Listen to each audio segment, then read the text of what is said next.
ഇന്നലെ എന്റെ അടുത്ത സുഹൃത്തായിട്ട് ഒരുമിച്ചിരിക്കുമ്പോൾ ഫോട്ടോ കണ്ടപ്പോൾ ഞാൻ വിളിച്ച് അന്വേഷിച്ചാണ്. ഇന്നലെ വൈകുന്നേരം ഒരു 9 മണിയോടുകൂടി ഞാൻ വിളിച്ചിരുന്നു. അപ്പൊ സാർ ഓക്കെ അല്ലേ എന്ന് വെച്ചാൽ കുഴപ്പമൊന്നുമില്ല അതിൽ നിന്നുള്ള രീതിയിൽ. സംഭവം ഉണ്ടാവാൻ അത്ര സ്ട്രോങ് പേഴ്സണാലിറ്റി ആയിരുന്നു. അങ്ങനെ ഒരു സിറ്റുവേഷൻ ഉണ്ടാവുക എന്ന് പറയുന്നത് ചിന്തിക്കാൻ പറ്റുന്നില്ല. കാരണം അത്രയും സ്ട്രെയിറ്റ് ആയിട്ട് പോകുന്ന ഒരു വ്യക്തി തന്നെയായിരുന്നു. അത് ഇങ്ങനത്തെ ഒരു സിറ്റുവേഷൻ. തന്റെ 36-ാം വയസ്സിൽ ഒരു വിമാനം സ്വന്തമായിട്ടുള്ള ഒരു മനുഷ്യനാണ്. ഈ ജീവിത കാലയളവിൽ ഒരു കടം പോലും ഇല്ലാത്ത മനുഷ്യൻ, ആഗ്രഹങ്ങളെല്ലാം നിറവേറ്റിയ മനുഷ്യൻ, ലക്ഷക്കണക്കിന് ആളുകളെ സഹായിക്കുന്ന ഒരു മനുഷ്യൻ. IT സമ്മർദ്ദം മൂലം സ്വന്തം ജീവൻ ഒടുക്കുമെന്ന് ഞങ്ങൾക്ക് ഒരിക്കൽ വിശ്വസിക്കാൻ കഴിയുന്നില്ല. കർണാടക CID കേസ് അന്വേഷണം ആരംഭിച്ചിരിക്കുന്നു. പോസ്റ്റ്മോർട്ടം ഇപ്പോൾ നടന്നുകൊണ്ടിരിക്കുകയാണ്. തന്റെ ഓഫീസ് മുറിയിലേക്ക് ഫയൽ എടുക്കാൻ കയറി ചെന്ന മനുഷ്യൻ കസേരയിൽ ഇരുന്ന് നെഞ്ചിലേക്ക് വെടിവെച്ചു എന്നാണ് പറയപ്പെടുന്നത്. ആ സമയത്ത് IT ഉദ്യോഗസ്ഥർ ഓഫീസിന് വെളിയിലായിരുന്നുവെന്നും ശബ്ദം കേട്ട് അകത്ത് ചെന്നതാണെന്നാണ് പറയുന്നത്. എന്നാൽ അതേ മനുഷ്യനെ ആശുപത്രിയിലേക്ക് കൊണ്ടുപോകുമ്പോഴും അദ്ദേഹം മരണപ്പെട്ടപ്പോഴും ആ ഓഫീസ് മുറികളിൽ ഈ IT ഉദ്യോഗസ്ഥരുണ്ടായിരുന്നു. അവിടെയുള്ള ഫയലുകൾ ശേഖരിച്ചിരുന്നു. ഒരുപാട് സംശയങ്ങളിലേക്ക് വിരൽ ചൂണ്ടുന്നതാണ് ആ പ്രസ്താവനകൾ. കാരണം സ്റ്റാഫുകൾ പറയുന്നു അദ്ദേഹത്തിനെ സംസാരിച്ച് ചോദ്യം ചെയ്ത് ബുദ്ധിമുട്ടിച്ചിരുന്നു എന്നുള്ളത്. എന്നാൽ IT ഉദ്യോഗസ്ഥർ പറയുന്നു ഞങ്ങൾ ഒരു അക്ഷരം പോലും മിണ്ടിയിട്ടില്ല, അദ്ദേഹത്തിന്റെ കയ്യിൽ നിന്നൊരു ഒപ്പ് വാങ്ങുക, ആ പേപ്പറുകൾ പരിശോധിച്ച് എല്ലാം തിരികെ കൊടുക്കുക എന്ന ലക്ഷ്യം മാത്രമേ ഉണ്ടായിരുന്നുള്ളൂ എന്നുള്ളത്. 3 ദിവസം കണ്ടിന്യൂസ് ആയിട്ട് ആ പേപ്പറുകൾ കൊടുത്തു തീർന്നില്ലേ എന്നുള്ളതാണ് ചോദ്യം. എന്നാൽ ഇവർ പറയുന്ന മറ്റൊരു വാക്കുണ്ട്, ഓഫീസിലേക്ക് കയറി ചെന്ന് ആ പേപ്പറുകൾ എടുക്കാനാണ് അദ്ദേഹം കയറി ചെല്ലുന്നത് എന്നുള്ളത്. 4 പെട്ടി പേപ്പേഴ്സുമായിട്ടാണ് ആ മരണം കഴിഞ്ഞതിനു ശേഷവും IT ഉദ്യോഗസ്ഥർ അവിടെ നിന്നും ഇറങ്ങിപ്പോയത്. കോൺഫിഡന്റ് ഗ്രൂപ്പ് എന്ന ആ ഒരു സ്ഥാപനത്തിലെ സ്റ്റാഫുകളുടെ വാക്കുകളാണ് ഇനി നിങ്ങൾ കേൾക്കാൻ പോകുന്നത്. ഉണ്ടാവാൻ അത്ര സ്ട്രോങ് പേഴ്സണാലിറ്റി ആയിരുന്നു. അങ്ങനെ ഒരു സിറ്റുവേഷൻ ഉണ്ടാവുക എന്ന് പറയുന്നത് ചിന്തിക്കാൻ പറ്റുന്നില്ല. കാരണം അത്രയും സ്ട്രെയിറ്റ് ആയിട്ട് പോകുന്ന ഒരു വ്യക്തി തന്നെയായിരുന്നു. അത് ഇങ്ങനത്തെ ഒരു സിറ്റുവേഷനിലേക്ക് എത്തുന്ന ഒരു സംഭവമാണ് എന്നൊന്നും അങ്ങനെയൊന്നും ഉണ്ടായിരുന്നില്ല. ഇന്നലെ എന്റെ അടുത്ത സുഹൃത്തായിട്ട് ഒരുമിച്ചിരിക്കുമ്പോൾ ഫോട്ടോ കണ്ടപ്പോൾ ഞാൻ വിളിച്ച് അന്വേഷിച്ചാണ്. ഇന്നലെ വൈകുന്നേരം ഒരു 9 മണിയോടുകൂടി ഞാൻ വിളിച്ചിരുന്നു.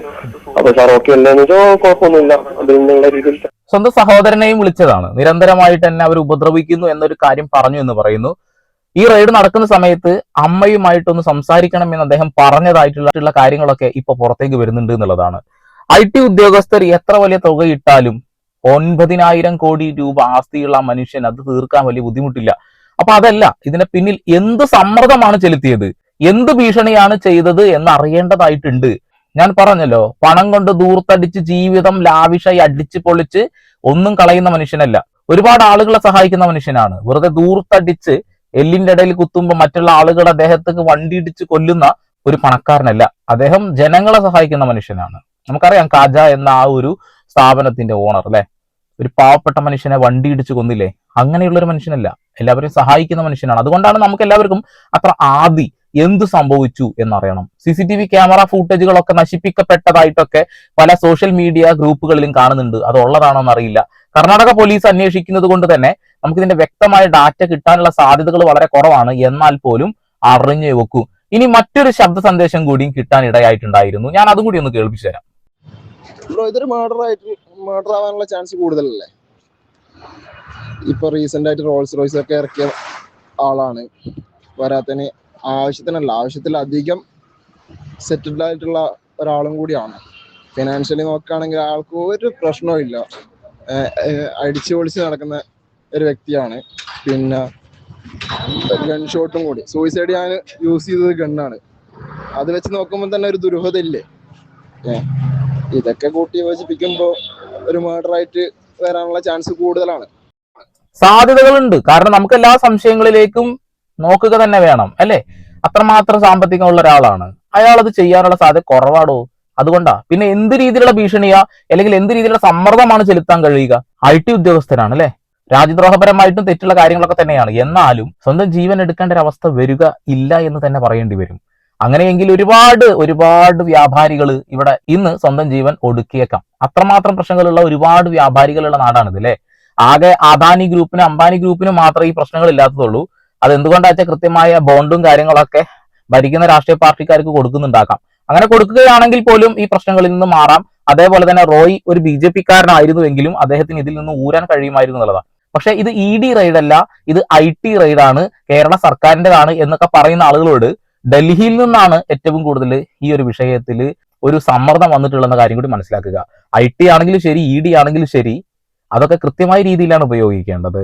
എത്രയോ ടാക്സ് ഈ ഗവൺമെന്റിന് കൊടുക്കുന്ന മനുഷ്യനാണ്. അദ്ദേഹം ടാക്സ് വെട്ടിച്ചിട്ടുണ്ടെങ്കിൽ ആ ടാക്സ് വാങ്ങാൻ ഗവൺമെന്റിന് കഴിയും. ഒരു കോടതി നോട്ടീസ് അയച്ചാൽ പോലും അത് അടയ്ക്കാൻ അവർ ബാധ്യസ്ഥരാണ്, അത് ചെയ്യുക തന്നെ ചെയ്യും. ഇങ്ങനെ ഉപദ്രവിക്കേണ്ട കാര്യമില്ലല്ലോ. വ്യാപാരികൾ ടാക്സ് കട്ട് ചെയ്യുമ്പോൾ കോടതി ഇടപെടൽ നടത്തും, അത് തിരിച്ചു വാങ്ങും, അത്രേ ഉള്ളൂ. അപ്പൊ EDയുടെ തടിയിലല്ല ഇത്, കേന്ദ്രത്തിന്റേതല്ല കേരളത്തിന്റേതാ പറഞ്ഞിട്ട് എന്ത് കാര്യമാണുള്ളത്?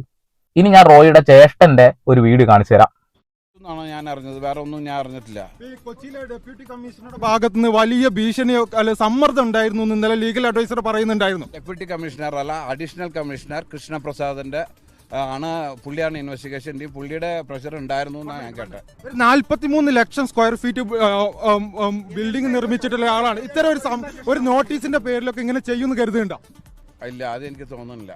അത് 43,000 അടിക്ക് വേണ്ടിയിട്ട് ആരും ചെയ്യുമെന്ന് എനിക്ക് തോന്നുന്നില്ല.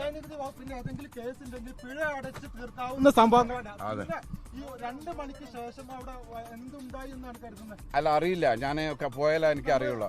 അവിടെ ഓഫീസിലുണ്ട്. ഉണ്ടായിരുന്നു.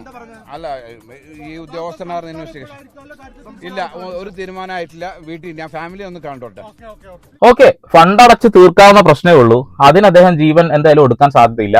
ഇനി എഴുതാപ്പുറങ്ങൾ വായിക്കാം. നമുക്ക് ഒരുപാട് എഴുതാപ്പുറങ്ങൾ വന്നു തുടങ്ങി. എന്തിനാണ് ഇവർ എഴുതാപ്പുറങ്ങൾ വായിക്കുന്നത് എനിക്ക് മനസ്സിലാവുന്നില്ല. അദ്ദേഹം വലിയ എന്തോ ഒരു തെറ്റ് ചെയ്തിട്ടുണ്ട്.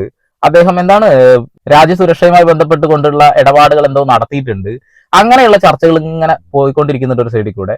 അതായത് രാഷ്ട്രീയ നേതാക്കന്മാർക്ക് പണം വൈറ്റാക്കി കൊടുക്കുന്ന പരിപാടിയുടെ ഭാഗമായിരുന്നു എന്ന രീതിയിലൊക്കെയാണ് ചർച്ചകൾ വരുന്നത്. എന്തായാലും IT റിപ്പോർട്ട് പുറത്തുവിടണം. രണ്ടാമത് കർണാടക പോലീസ്, അവിടെയുള്ള CID ഒരു റിപ്പോർട്ട് ഉടനെ തന്നെ പുറത്തുവിടണം. ഇത് മരണം, കൊലപാതകമാണോ എന്ന് തെളിയുക തന്നെ വേണം. അത്ര മാത്രമേ ജനങ്ങൾക്ക് അറിയേണ്ടതായിട്ടുള്ളൂ.